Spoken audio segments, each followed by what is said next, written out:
எல்லோருக்கும் வணக்கம்.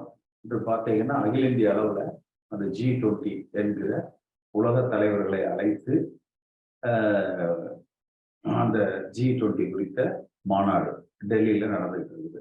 இதன் மூலமாக அஹ், இந்தியாவுக்கு பல அனுகூலங்கள் என்றாலும் கூட பாரதிய ஜனதா கட்சியும் திரு மோடி அவர்களும் அவர்களை உயர்த்தி ஒரு வாக்கு அஹ், வங்கிக்காக அதை இதை இந்த சந்தர்ப்பத்தை பயன்படுத்திக் கொள்றாங்க.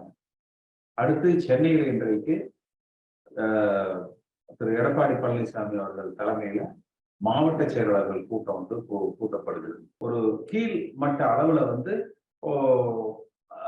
நல்ல அந்த தலைமையை இடைநிலையில் இருக்கிற தலைமைகளை உருவாக்குவதாக அமையும்.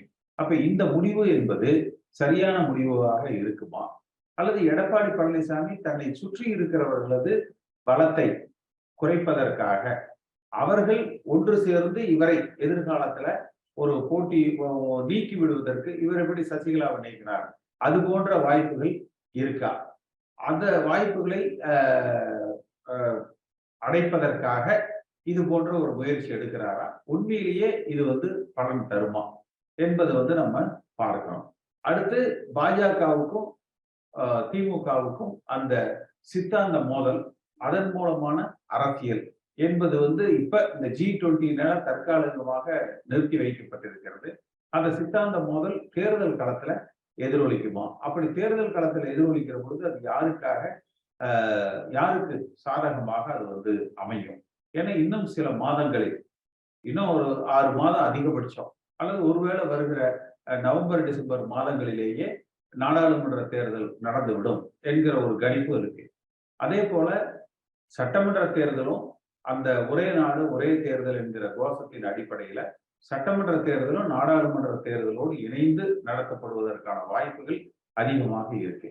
அப்படி நடத்தப்படுகிற பொழுது அந்த கள சூழ்நிலைகள் அதிமுகவுக்கு ஆதரவாக இருக்குமா? பாஜக கூட்டணி என்பது அதிமுகவுக்கு பலம் தருமா? தனித்திருந்து வெற்றி பெற முடியுமா? அடுத்து எடப்பாடி பழனிசாமி என்பவர் கட்சியில் இருக்கிறவங்கள வெவ்வேறு கட்சிக்கு வெளியில அனுப்புறதுக்கு தான் பார்க்கிறாரே ஒழிய, அம்மா அவர்களை போல இந்த இயக்கத்தை ஒன்றிணைத்து வலிமையான அதிமுகவாக தேர்தல் களத்தை உருவாக்குவதற்கோ சந்திப்பதற்கோ அவர் தயாராக இல்லை. அவரது நோக்கம் என்பது தான் தலைமை பொறுப்பை அடைய வேண்டும் என்பதுதானே ஒழிய, அதிமுக என்கிற கட்சி ஆளுகிற வாய்ப்பை பெற வேண்டும் என்பதை நோக்கி அவரது பயணம் அமைவதாக தெரியவில்லை. நம்ம வந்து இந்த ஒருங்கிணைப்புகளை நம்ம செஞ்சுக்கிட்டு இருக்கிறோம். இது பிஜேபியோட இவங்களோட அந்த கூட்டணி உறுதியாகுதா? ஏன்னா இதுல உள்ளாட்சி மன்ற தேர்தலில் அந்த கடைசி நிமிடத்துல பாத்தீங்கன்னா பாஜக அதிமுக கூட்டணி ஏற்படல. அப்ப இந்த கூட்டணிங்கிறது வந்து ஒன்னும் கொடநாடு கொலை வழக்குல வந்து எடப்பாடி பழனிசாமியினுடைய தொடர்புகள் என்ன, அது உண்மையிலேயே அந்த வழக்குல அவருக்கு தொடர்பு இருக்கா அப்படிங்கிறது வந்து தெரியல. அது எப்படி இந்த மாதத்துக்குள்ள அவருடைய முடிவுகள் என்னங்கிறது தெரியும் நீதிமன்றங்கள்ல. அதே போல பார்த்தீங்கன்னா அந்த பாஜகவோட கூட்டணி, நீங்க சொன்ன ஒரு கருத்து கரெக்ட். எடப்பாடி பழனிசாமி என்ன நினைக்கிறாருன்னா, நாடாளுமன்றத்துக்கு பிஜேபியோட போய்ப்போம், அடுத்து சட்டமன்றத்துக்கு தனிச்சு நினைக்கலாம் என்று நினைக்கிறார். ஆனா பாரதிய ஜனதா கட்சி ஒன்றும் ஏமாளிங்க இல்லை. அவங்க சட்டமன்றத்துக்கும் சேர்த்து தான் லாக் பண்ணுவாங்க. அடுத்து நாடாளுமன்றத்தோடு சேர்த்து சட்டமன்ற தேர்தலும் நடத்துவதற்கான வாய்ப்புகள் அதிகமாக இருக்கு. அதாவது எங்கெல்லாம் 2.5 வருஷம் அரசாங்கம் பூர்த்தி செய்திருக்கிறதோ, 2.5 ஒரு 3 வருடங்களுக்குள்ள பூர்த்தி செய்த சட்டமன்றங்களை எல்லாம் அரசாங்கத்தை கலைச்சிட்டு நாடாளுமன்ற தேர்தலோடு வைப்பதற்குண்டான வாய்ப்புகள் அதிகமாக தெரியுது. எப்படி இருந்தாலும் இந்த சூழ்நிலைகள் எல்லாமே இந்த மாதங்கள்ல உங்களுக்கு ஓரளவுக்கு ஒரு தெளிவு பிறக்கும். நிச்சயமா இப்ப நம்ம வந்து எல்லா பக்கம் இருக்கிற அதிமுக தொண்டர்களை ஒருங்கிணைத்துக் கொண்டு இருக்கிறோம். நம்முடைய நோக்கம் ஒன்றுபட்ட அதிமுகவை உருவாக்குறது. நம்ம ஒரு தனி அனுப்பிச்சுக்கிட்டு போய் நம்மளுக்கு ஒரு வாக்கு வங்கியை வச்சு நம்ம ஒரு பேரம் பேசி அந்த மாதிரி இல்லை. நம்ம வந்து அம்மா அவர்கள் இறக்குற பொழுது இருந்த அதிமுக ஒரு ஒன்றுபட்ட அதிமுக. அது தலைமை யார் அப்படிங்கிறது இப்போதைக்கு ஒரு கூட்டு தலைமை இருந்தாலும் எதிர்காலத்துல தொண்டர்களால அந்த தலைமை வந்து தேர்ந்தெடுக்கப்படணும். அடுத்து சாதி ரீதியான பிளவுகள்ல இன்னைக்கு அதிமுக இருக்கு. ஒரு சாதிய தாக்கம் அதிகமாக இருக்கு. அந்த சாதிய தாக்கங்களுக்கும் மதவாதத்துக்கும் அப்பாற்பட்டு பாஜக கூட்டணி இல்லாத அதிமுகவா இருக்கும். அடுத்து இன்னைக்கு நம்ம வந்து திமுக மேல 1000 ஊழல் குற்றச்சாட்டுகள் சொல்றோம். ஆனா அதிமுகவில் இருக்கிற பல முன்னாள் அமைச்சர்கள் அந்த ஊழல் குற்றச்சாட்டுகளை வழக்குகளை சந்திச்சுக்கிட்டு இருக்கிறாங்க. அதிமுகங்கிறது அடிப்படையில லஞ்சத்துக்கும் ஊழலுக்கும் சாதிக்கும் மதத்துக்கும் எதிரான கட்சி. அது அப்படித்தான் புரட்சி தலைவர் எம்ஜிஆர் அவர்கள் இதை உருவாக்கினார். ஆனால் அந்த நோக்கமெல்லாம் இன்றைக்கு சிதைக்கப்பட்டு அதிமுகவை ஒரு ஊழல் கட்சியாக சித்தரிப்பதற்கு பாஜகவும் சரி திமுகவும் சரி முயற்சி செய்யறாங்க. இந்த சூழ்நிலைகள் எல்லாமே இன்னும் ஒரு மாத காலத்துக்குள்ள ஒரு தெளிவு பிறக்கும். இது வந்து தொண்டர்கள் மத்தியில ஒரு எழுச்சி வரணும்.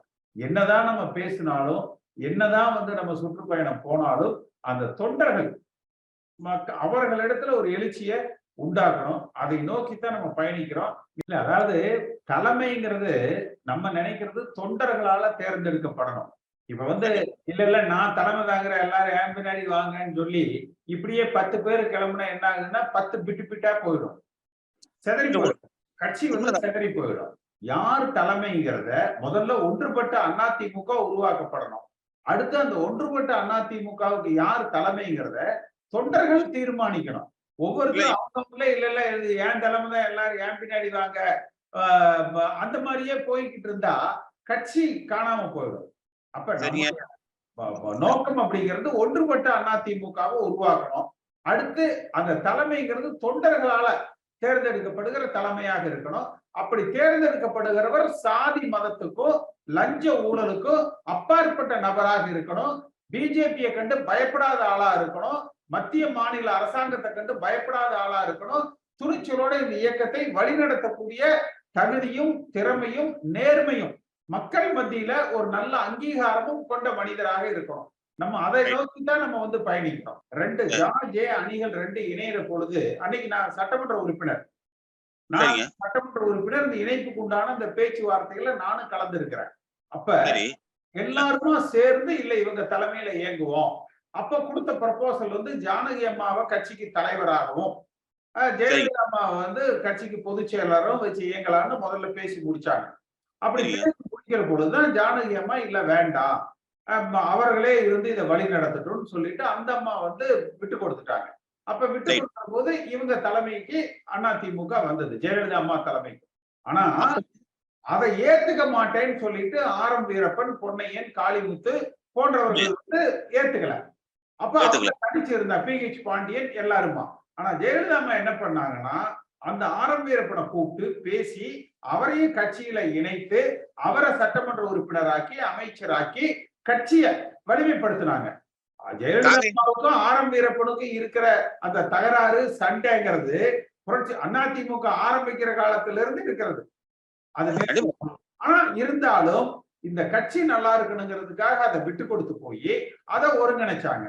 அதே போலதான் காளிமுத்தை போல ஜெயலலிதா அம்மாவை ஒரு கொச்சியாக விமர்சனம் பண்ணது யாருமே கிடையாது.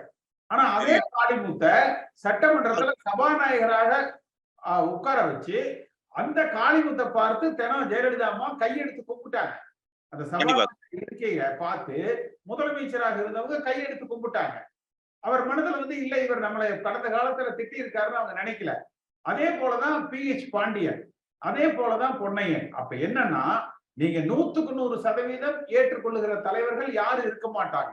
ஆனால் ஓரளவுக்கு ஒரு பெரும்பான்மையானவர்களால ஒரு தலைமை அடையாளப்படுத்துற பொழுது அந்த தலைமை தன்னை எப்படி நிலைநாட்டிக்கணும் உறுதிப்படுத்தணும்னா யாரெல்லாம் அவர்களை ஏற்றுக்கொள்ளவில்லையோ அவர்களிடத்துல எல்லாம் பேசி அவர்களுக்கு தகுந்த சமாதானங்களையும் உத்தரவாதங்களையும் கொடுத்து அவர்களையும் அரவணைத்து ஒன்றுபடுத்தும்.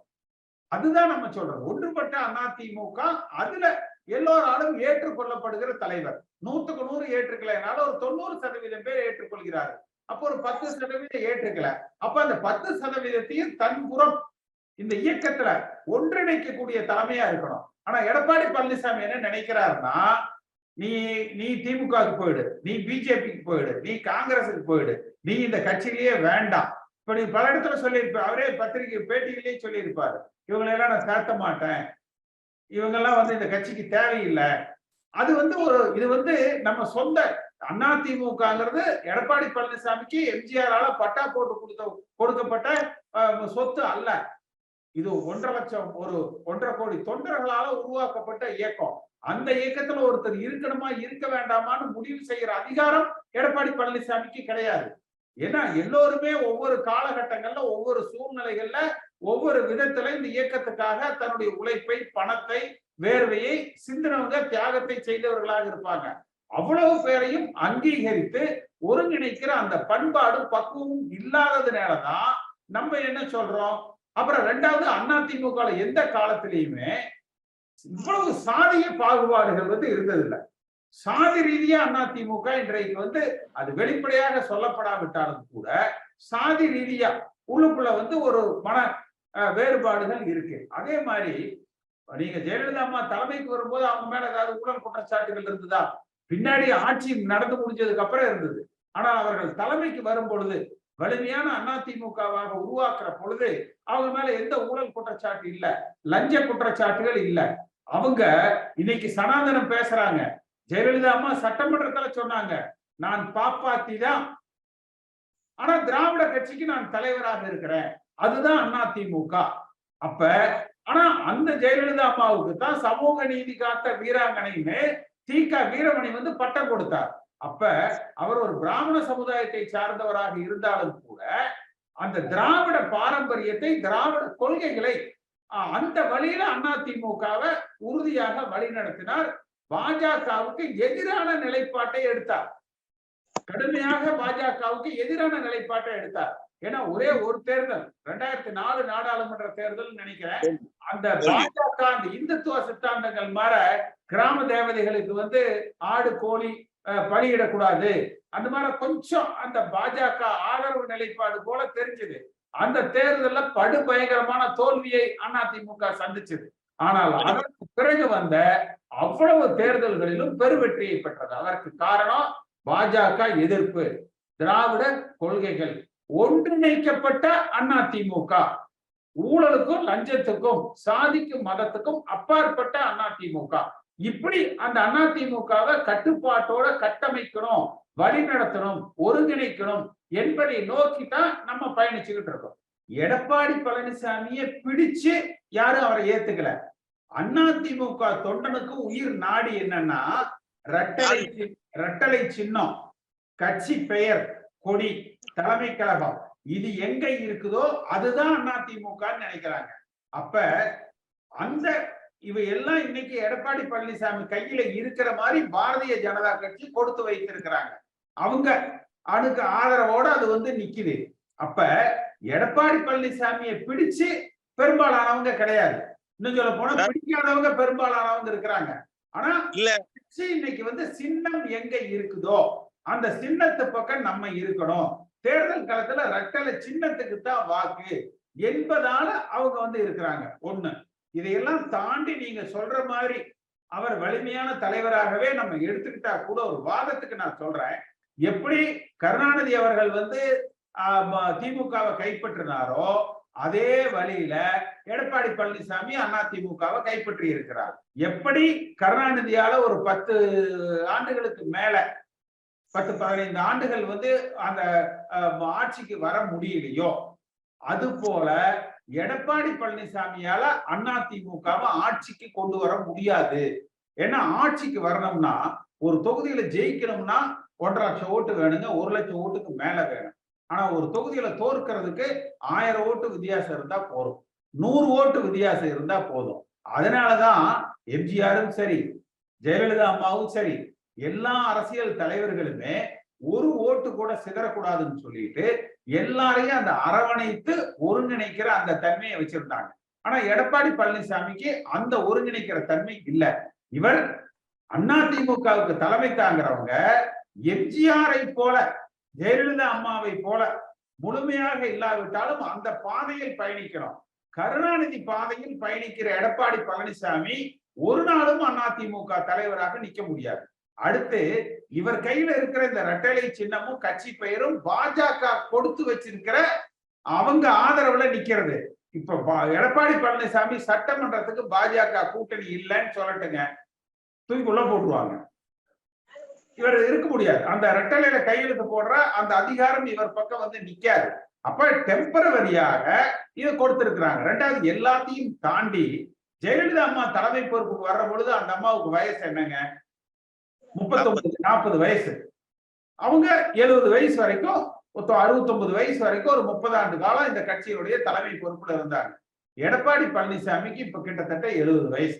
வர்ற நாடாளுமன்ற தேர்தல் வெற்றி 40ல ஒரு 25 தொகுதிக்கு மேல ஜெயிச்சா ஓரளவுக்கு ஒரு நம்பிக்கையை அவர் ஏற்படுத்தலாம். ஆனா பாரதிய ஜனதா கட்சியோடு கூட்டணி இருக்கிற பொழுது அந்த வெற்றி சாத்தியமா அப்படிங்கிறது கேள்விக்குறி. அடுத்து வருகிற சட்டமன்ற தேர்தல்ல ஆளுகிற கட்சியாக அதிமுக வரலன்னா அதோட எடப்பாடி பழனிசாமியோட சாப்டர் க்ளோஸ். ஏன்னா அப்ப அவருக்கு 72 73 வயசுக்கு மேல ஆயிடும். அதுக்கப்புறம் பார்த்தீங்கன்னா அதிமுக மீண்டும் ஒரு தலைமை போட்டி தான் வரும். அப்ப இவருக்கு இருக்கிற ஒரே வாய்ப்பு, கடைசி வாய்ப்பு வருகிற சட்டமன்ற தேர்தல் மட்டும்தான்.